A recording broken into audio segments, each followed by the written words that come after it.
হার্টকে সুস্থ রাখতে যে উপাদান প্রয়োজন তা বিদ্যমান যেটার মধ্যে সেটা দিয়ে শীতকালীন সবজির কম্বিনেশন বিশেষ গুরুত্বপূর্ণ।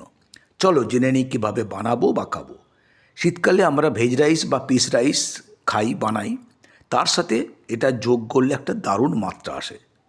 শীতে পালং শাক আমরা খাই, তার সাথে যোগ করলে এটা রাজকীয় মাত্রা এনে দেয়। শীতে আমরা নানা ধরনের সবজিকে ভাজি বানিয়ে খাই, যেটাকে অনেকেই মিক্সড ভাজি বলি। তার সাথে গ্রেট করে দিলে দুর্দান্ত স্বাদ হয়।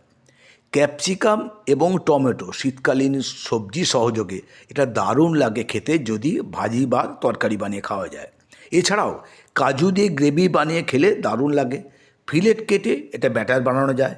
বাদাম দিয়ে তো দারুণ লাগে খেতে বাদাম পনির। ছোলার ডালে যোগ করলে ডালের মাত্রাই পাল্টে যায়। আবার যদি এতে কাজু কিশমিশ থাকে তাহলে কথাই নেই, এই ডাল পনির সবারই কাছে প্রিয়।